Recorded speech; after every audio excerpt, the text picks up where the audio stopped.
Welcome to Gear Talk, a podcast on biblical theology. Today, you're hearing something a bit different from us. This is the first in an 8-part series on 1st and 2nd Samuel. As Tom details in his introduction, these podcasts on Samuel will be released periodically. We believe they will be a great blessing to you. Today, you're not going to be hearing from Jason or from me. You're going to be hearing from Brian Verrett. Brian is a friend of Hands to the Plow Ministries. He's also a PhD student at Midwestern Baptist Theological Seminary in Kansas City, Missouri, USA. And Brian has written a book on Samuel. It's called The Serpent and Samuel, a Messianic Motif. Actually, we will have a link to the book so you can purchase it yourself in the show notes. We asked Brian if he would go through Samuel. We felt it would be a real blessing to you as you were able to hear him unpack what is going on in this book. It's the first podcast here has really blessed me. I loved listening to it. So Brian has given us 8 podcast series that he would like to work through in Samuel, and we're going to release those periodically. This first one is on the assumptions of the author. What did he assume his readers knew? This allowed him to write in a certain way. I really believe this will be a blessing to you. So Brian, thanks for being willing to do this. And to the rest of us, I'd say enjoy and listen well. This really is going to be a help. Well, welcome to another episode of Gear Talk. I'm so glad that you can join us, and you probably recognize I'm not the normal voice here. I'm no Tom Kelby or Dr. Jason DeRoshi. I'm Brian Verrett, and I'm a student at Midwestern Baptist Theological Seminary, and I'm a fan and supporter of the ministry of Hands to the Plow, and I'm so grateful to be able to begin a podcast series here on Gear Talk going over the books of 1st and 2nd Samuel. I was asked by Tom Kelby and Jason to overview 1st and 2nd Samuel because I wrote a book called The Serpent and Samuel, a Messianic Motif. Once again, the name of that was The Serpent and Samuel, a Messianic Motif, and they told me that they thought there was good stuff in the book, and so I should begin podcasting my way through it. So as I see this going, I think there will be about 7 or so more episodes after this one on 1st and 2nd Samuel and issues related to those books, so that way we can understand them and see how they have a message that is all about Jesus and his victory. So the goal, just like I just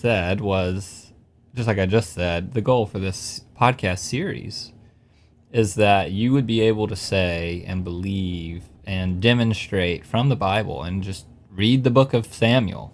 When I say Samuel, I mean 1st and 2nd Samuel, because originally one book.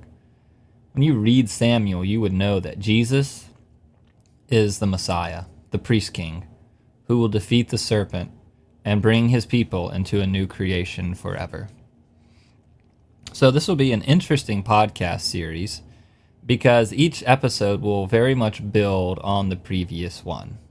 This is not one where you'll just be able to jump into episode 5 and just understand it. It's very much a beginning to end series where you'll start with this first episode and work your way through the end. And once again, my goal is that by the time we finish, with all your heart, you would be able to say that the point of 1st and 2nd Samuel is that Jesus is the Messiah, the priest king, who will defeat the serpent, the evil, the devil, Satan, the serpent, and bring his people into a new creation forever. Amen. Hallelujah. We long for the day when evil and death and pain and suffering and tears and thorns and thistles are done away with. And all that is left for the people of God are light and life and glory and honor and joy and blessing and seeing him face to face. And so I think that longing is what 1st and 2nd Samuel is addressing. The book of Samuel is all about Jesus. And before we can best learn how it's about Jesus, there's a couple of things that we will need to first talk about. We need to set ourselves up, put ourselves in the right position to understand what 1st and 2nd Samuel is saying and how it says it as well. And one of the things that we need to think through, and this will be the focus of this podcast. So we're not going to jump into Samuel yet, but these are first 3 podcasts that I think that we will do are essential. They're just really important for us to be able to talk about. We have to talk about these things if we're going to get the most out of Samuel. And the first is just the nature of communication. When people communicate, and when God communicates in the Bible, we communicate to people assuming that they know certain things, right? We never, ever, no one ever speaks as much as they possibly can. No one ever says as much as they possibly can about everything they say to be like maximally long-winded. That's just tiring, actually. We have this idea that I know what you know and you know what I know, and so when we share with each other, we can take shortcuts, so to speak. We can leave gaps in our speech, and I'll just know that you know what I'm talking about, and you'll just know what I'm talking about because we know what we know, right? We have this shared understanding, and because of that, we can have these gaps in our speech, which aren't a problem at all. They're not a gap as in they're leaving information out that someone can't understand. It's that the information is so obvious to them that we don't actually have to say everything because we know they can fill in the gaps. We do this all the time. So here's an example. Let's say it's 4:30 and your son is sitting on the couch. He's 17 years old. He has his license. And somebody's preparing supper, whether you or someone else, and you realize you don't have milk and you need supper right now or supper won't be done for when the company arrives for dinner that evening. So you get your keys and you toss them to your son and you say, son, go to the store and get some milk for me. And what if he were to look at you and he were to say, well, then why did you hand me the keys if you didn't ask me to use the car? You'd probably be awfully confused, wouldn't you? Say, what do you mean I didn't ask you to use the car? I asked you to use the car when I gave you the keys. He said, but you didn't say that. You didn't say that, Father. Well, it's because it's obvious, right? Me giving you the keys is my way of saying use the car to go to the store to get the milk so we can have supper ready tonight for our family and company, right? We do this all the time, how we speak with gaps, and we're just relying upon our understanding to fill in those gaps. I remember when I was a small boy seeing like 10 or 11, I was at the eye doctor, and the receptionist made a phone call. And she said, hi, it's me. And I could tell it was obvious she was talking to her husband. All she had to say was, it's me. And I remember thinking as a younger boy, that is so cool. This husband and this wife, now that I'm married, I understand it. I know my wife's voice. She knows my voice. I just have to say it's me. And that's perfectly clear and obvious enough. And no one else would talk that way to my wife. And so we can leave gaps. In that case, the gap is my name. I don't have to say, hello, it's Brian. I can just say, hi, it's me. And my wife, Angela, will know exactly what I'm talking about. And so we leave gaps all the time. We have these assumptions, and I'm assuming you know this, and you're assuming I know that. And because we assume that we know certain things, we don't have to cover them. And that means we can leave gaps in our speech, knowing that somebody will fill in those gaps. Well, the biblical authors that God used to write his word, they left gaps in their speech as well because there are certain things that they thought were more or less clear, more or less obvious. There are certain things that they did not feel they needed to write because they thought you would know certain things before you got to 1st and 2nd Samuel. And you can see this just by reading 1st and 2nd Samuel. The author is just completely convinced that you already know certain things. So, like, for example, I have my New American Standard Bible here right in front of me. It begins 1 Samuel with the word now, which in Hebrew literally is and. And. Isn't that a strange way to begin a book? And there was a certain man from the hill country of Ephraim. What a strange way to begin a book. Can you imagine if you were walking down the street and someone came up to you and said, "And then he jumped out at me." Now, you'd probably be frightened for the poor soul, but you'd also be confused because you'd be wondering, why did you begin that sentence with and? And then he jumped out at you. I don't understand. You would never begin a story with and unless there's something that comes before the story that I'm supposed to apparently know about, which is exactly how 1st and 2nd Samuel begins. It begins with the word and. You can also just see this as you look through parts of 1st and 2nd Samuel. It's just obvious that you're supposed to already know certain things. For example, let me read to you about 5 or so verses from 1 Samuel chapter 12. In 1 Samuel chapter 12, just to orient you and you can know what's going on there in the Bible, you've got Samuel, who is none too pleased that Israel has selected Saul as their king, right? And so he gives a speech, more or less telling the Israelites that they are rejecting the Lord and failing to trust in him. And to make his point that the Israelites are trusting in a king instead of the Lord, he's going to go over biblical history. And so I'll read those verses to you. And just notice, we do this all the time. Just notice all the things that Samuel mentions that he does not explain. He doesn't clarify. This happens all the time in the Bible, and we don't realize that the biblical authors are assuming we know what they're talking about because, for the most part, we do tend to know what they're talking about. So I'll just read these verses. So 1 Samuel 12, 6 through 11. And Samuel said to the people, "The Lord is witness, who appointed Moses and Aaron and brought your fathers up out of the land of Egypt. Now therefore stand still, that I may plead with you before the Lord concerning all the righteous deeds of the Lord that he performed for you and your fathers, when Jacob went into Egypt, and the Egyptians oppressed them. Then your fathers cried out to the Lord, and the Lord sent Moses and Aaron, who brought your fathers out of Egypt and made them dwell in this place.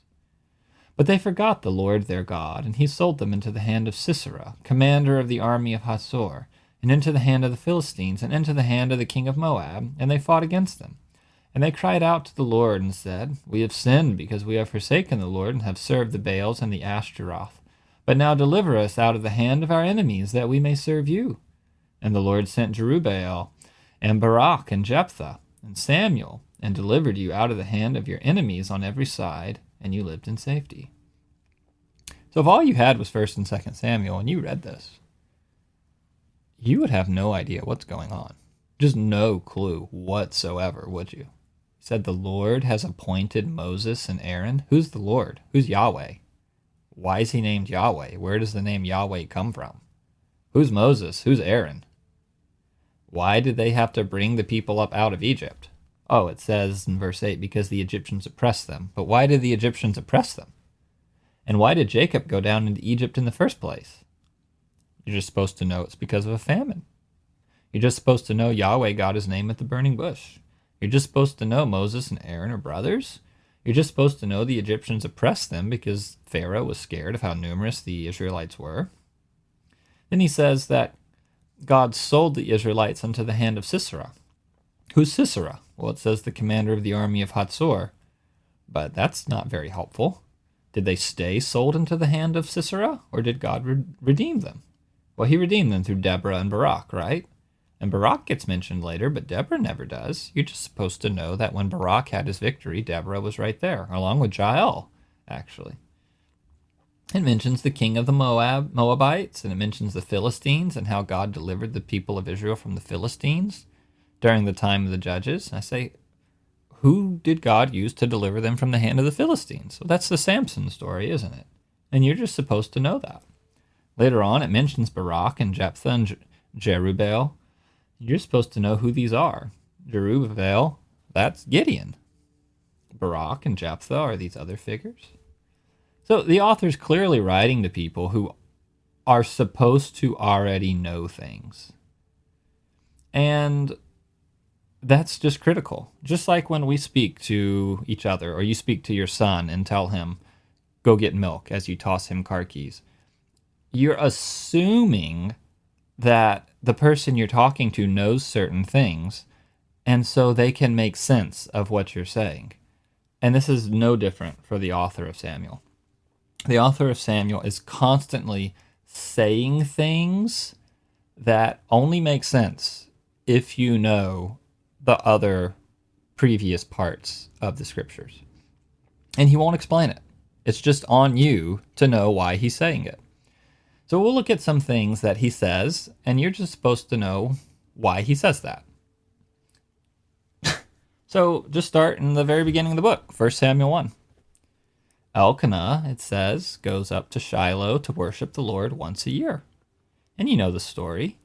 He goes there once a year with Hannah, his wife, and Peninnah, his other wife. And he loves Hannah, but Peninnah has a child, and Hannah does not. And so Peninnah is constantly mocking Hannah, and she's not eating, and she's crying, and she's heartbroken over this. And so, what is the outcome?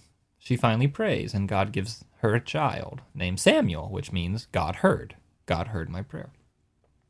And so, just from the beginning of the story, there's already things that we need to talk about. Why does Elkanah, that's, remember, Hannah's husband and eventually Samuel's dad, baby Samuel's dad, why does he go to Shiloh to worship God once a year? Is that too little? Is that too much? Is that just right? And you're just supposed to know Deuteronomy 16:16 says, 3 times a year all your males shall appear before Yahweh your God at the place that he will choose, at the feast of unleavened bread, at the feast of weeks, and at the feast of booths. You're just supposed to know that. And so from the beginning, we see that though Hannah is clearly a righteous woman, her husband Elkanah might be a little less than righteous. He's not obeying his obligation to go see the Lord 3 times a year. He's going just once. Why is Hannah barren? You're just supposed to know that she is. But why? He just says she's barren, but why? You're just supposed to know that barren is a punishment on Israel for their disobedience. Deuteronomy 7:12-14. And because you listen to these rules and keep and do them, the Lord your God will keep with you the covenant and the steadfast love that he swore to your fathers. He will love you, bless you, and multiply you. He will also bless the fruit of the womb, your womb, and the fruit of your ground, your grain, and your wine, and your oil, and the increase of your herds, and the young of your flock, in the land that he swore to your fathers to give you. You shall be blessed above all peoples, and there shall not be a male or female barren among you, or among your livestock. If you obey and listen to the Lord's rules and keep and do them, the text said, the Lord will not give you any barrenness. And yet it's obvious from the text that Hannah is a righteous woman. And so here you're just supposed to know that Hannah is suffering from barrenness on account of the wickedness of those around her, including possibly even her husband, who's not going to see and worship the Lord 3 times a year in person. Also, Hannah in 1 Samuel chapter 2, verse 10, she ends her prayer. She ends her prayer by saying, the Lord will give strength to his king and exalt the horn of his anointed. Well, who's this king? Who is this king that Hannah is looking forward to? How does Hannah know to look forward to a king? There aren't any kings over Israel yet. By the time that when Hannah's praying this, there are no kings. There have not yet been kings over the Israelites. How does she know to hope in this future king that Yahweh will use to bring justice to the world? Well, you're just supposed to know that the Pentateuch, the first 5 books of the Bible, Genesis, Exodus, Leviticus, Numbers, and Deuteronomy, have an anticipation. They're hoping in the day when God's Messianic king will rule over the world and bring justice to all.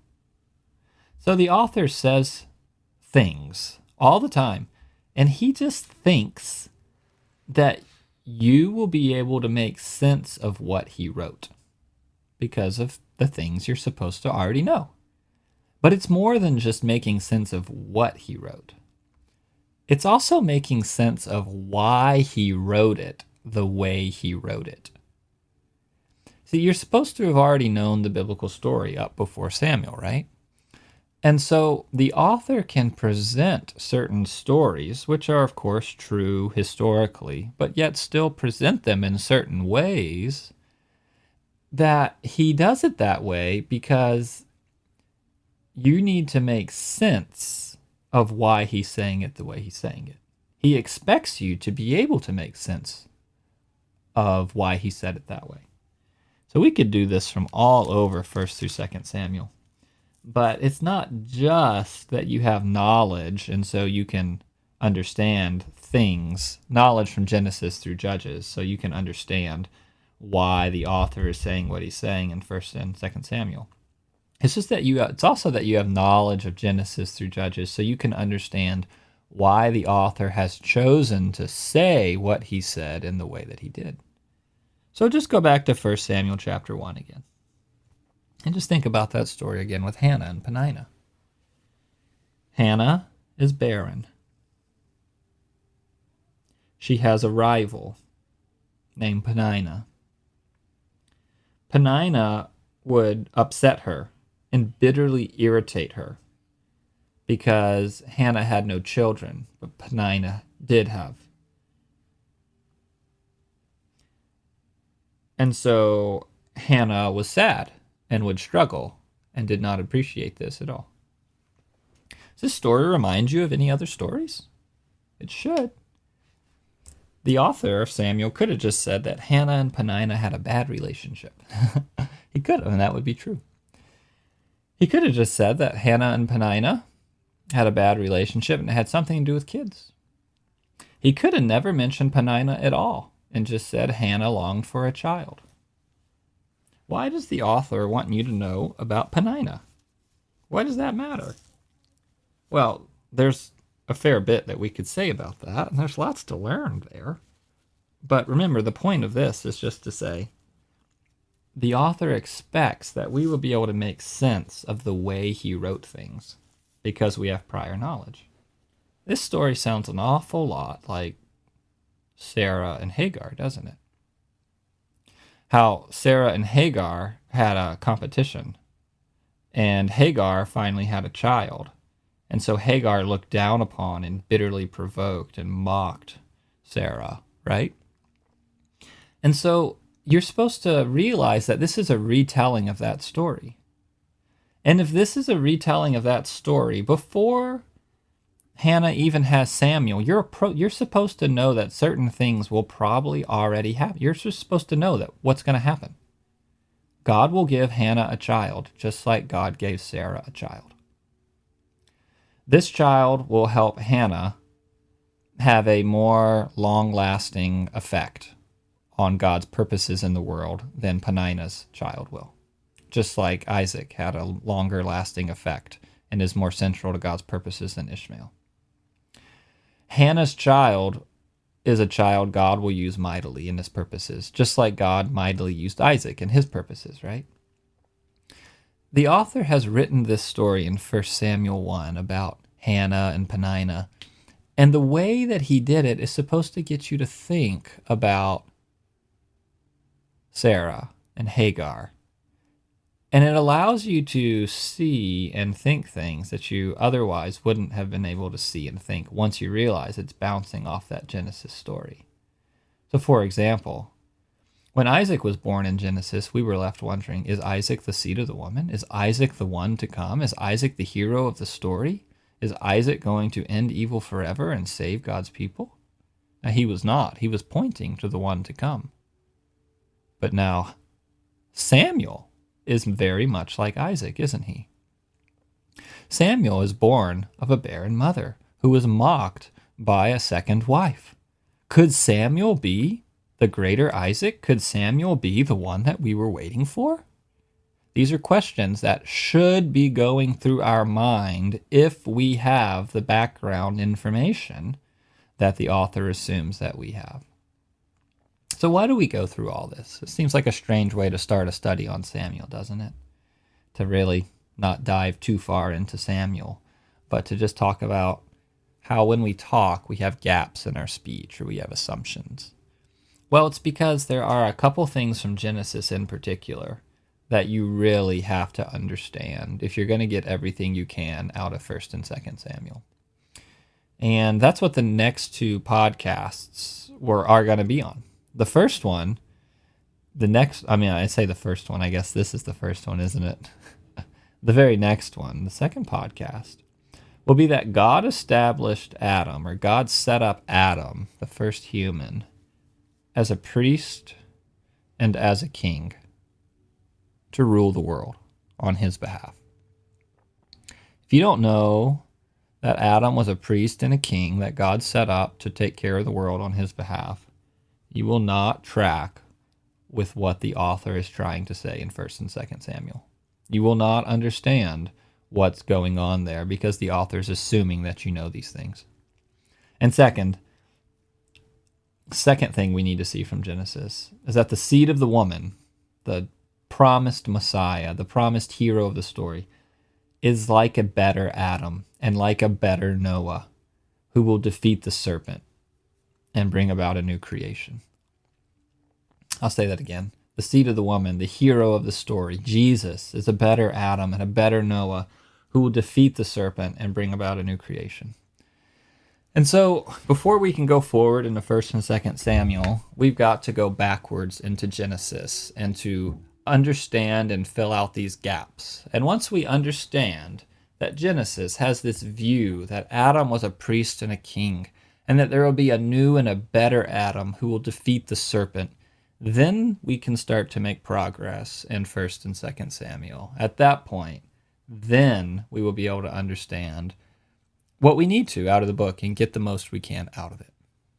Thank you so much for joining me, and I just can't wait for us to dive into this more fully. I hope this was a blessing for you, not just for how to read Samuel, but just to be aware that anytime the biblical authors are speaking, they're assuming that you know certain things. May the Lord be with you. Thanks for joining us for Gear Talk. Check the show notes for a link to Brian Verrett's The Serpent and Samuel, a Messianic Motif. If you have questions about biblical theology you'd like us to address on future episodes, email us at geartalk@handstotheplow.org. Also, check out handstotheplow.org for resources designed to help you understand the Bible and its teachings.